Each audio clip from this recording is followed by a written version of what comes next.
Welcome to Dr. Walls and Friends live at the Mega Martial Arts Weekend at the Tropicana Hotel in Atlantic City. And I am sitting here with Mr. Demetrius Angelo. How are you doing today? I'm well, and you? I am wonderful, and it's been so exciting to meet you. Well, it's been a pleasure to meet you as well. Well, thank you.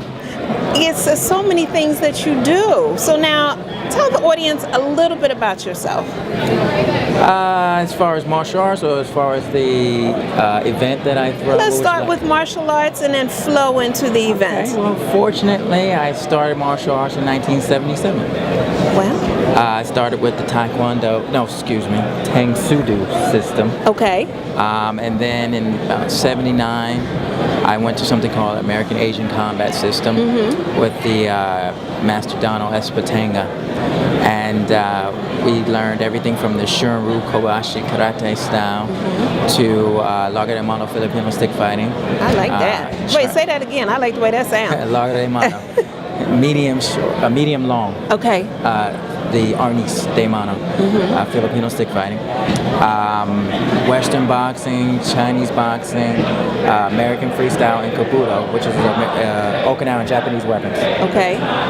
Then I went on to, I guess it was the 80s, to something called Wolf Fox, which is created by someone named Master Brown, which is, we call him Shion Iceman Andre Brown, as well as we call him Sudan Dwayne Thomas. And these guys are actually in the entertainment business as well. We used to train in the National Black Theater in Harlem. Oh, wow. Before they redid it. These are the same guys that owned the Uptown Comedy Club. The one that played Beast in The Last Dragon? Yes. That's him. Oh, wow. Yes, that's him. Okay. And then I was also doing something called V. Arnis Jiu-Jitsu with Professor V, Jukido Jiu-Jitsu with Professor Butte. They all come out of the same family. Okay.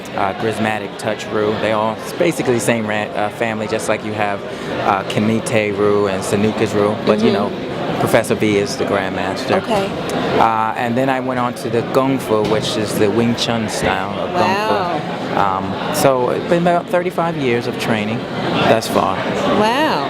Now, how did you transition from that to moving into what you're doing now? From a young age, I got into the entertainment field. You know, your parents put you in the play. Yes. Got to do the Christmas play. That's right. You know. But, you know, watching ninja movies and kung fu movies, I decided I wanted to do that. Okay. You know, that was my inspiration to do martial arts anyway. Watching Bruce Lee jumping on the bed. Always. You know, we used to jump on the bed. Oh yeah. Back then. Oh yeah. And could do it just like him. Yes. So I was like, yeah, I want to do that. So. But you know, I've always had a zeal for the action film genre. Okay. So I started doing what we call B, independent action films, martial arts films, I should say. I was a model, believe it or not, for a long time in the romance genre. I had like 9 book covers. Really? I was like the Blackie of Well, look at you. Black family. All right. I was looking. He is pretty, y'all. Look at him. Ain't he pretty? Okay, go ahead. That's more money out my pocket. That's more money right there. I'm already paying to be here. But so that's how I got into that aspect, and then reality hits, and the reality is Hollywood really doesn't want to reflect you. And you learn it's not just Hollywood, no one else does. Okay. So you must become an entrepreneur. Yes. So I started a film company back in '04, action film company called ASC Productions. Okay. And then I partnered with my friend Trooper's Touch Films that I used to train with in martial arts. So we have ASC Trooper's Touch Productions now. We have full distribution, digital distribution on several platforms. We got about 8 films out now. Nice. And I decided, okay, it's time to do something about the fact that people of color in the action genre are so few. Yes. So I started a diversity initiative with something called the Urban Action Showcase. I've been at HBO for about 15 years now. Okay. So I convinced our Cinemax brand because they produce action content. That's what they do now. Before they were just an acquisition station, but now about 3 years ago they became a content creating or content developing network. Wonderful. So they came on board and said, you know what, we're going to give you a chance. So last year we finally launched the Urban Action Showcase, and it's basically an all-action fest celebrating and honoring the urban action community. Nice. And what I mean by that, I'm talking about Asian, Black, Latino, women, and others. Okay. The action genre is, first of all, the most lucrative genre. It's your blockbuster genre. Look at that. There's any blockbuster film you see, Yes. it's going to be an action film. Look at. But the second thing is, it's the least recognized. You're never going to get an Academy Award. Huh. You're never going to get nominated for an Academy Award Okay. in that genre. Well, if you think Yes. about it, there's not one. Right. But even worse than that, we lack diversity. I think Hollywood said after the 70s, after they saw how we took off, they wasn't going to do that no more, baby. Okay. No, so they gave us 2 per decade. In the 80s, we had Carl Weathers, Action Jackson. Go ahead. And we had Timac, the Last Dragon. Yes, we did. Bruce Leroy. And you had the same woman in both films. You- Vanity. Don't get me lying You now. are the truth. That is so true. So, you got to look at the writing on the wall. Yes. So, in the 90s, they let Wesley, Yes. and they didn't want nobody else, because Wesley, He covered a he lot. done covered it all. Yeah, he did. We ain't going to talk about that, but Yes. they had what they needed. Yes. So, but in the 2000s, we got ambiguous, Yes. if you will, and they Yes. have allowed Vin Diesel, and they've allowed True. The Rock, Yes. to do a little something. But how many other stars of can I name? Right. And if you want to say in the white world, they have several. Yes.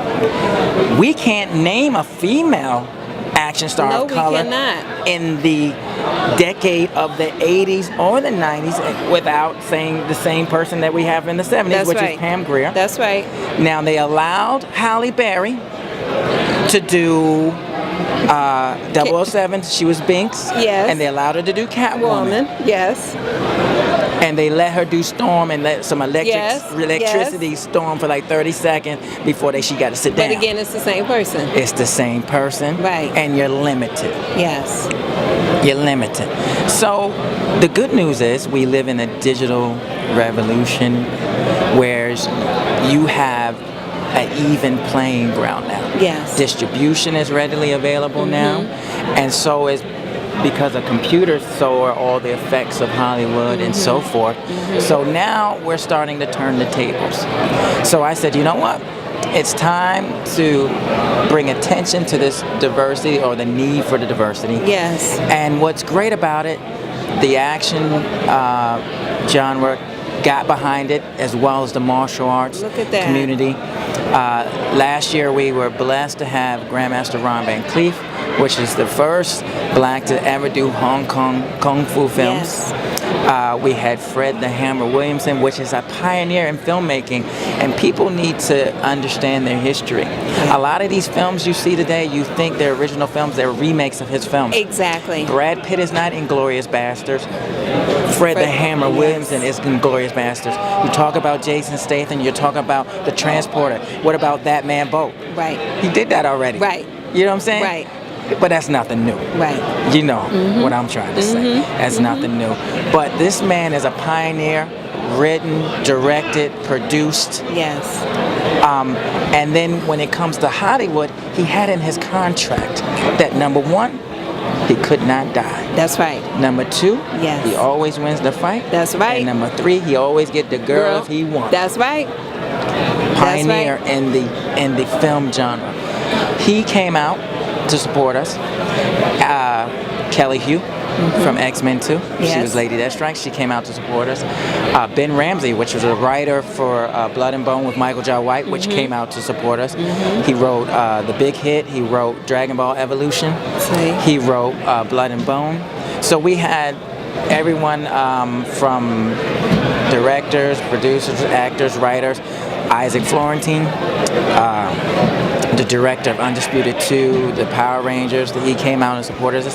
And what was different at this festival than all the other festivals, besides honoring people of color, was these people actually taught master classes. See, now we're going to pause right there just for a moment to take a quick commercial break. All right. And we're going to come back and find out what made this event so incredibly special, besides what we've already discussed. Okay, sounds all right? good. We'll be back in a moment on Dr. Walls and Friends.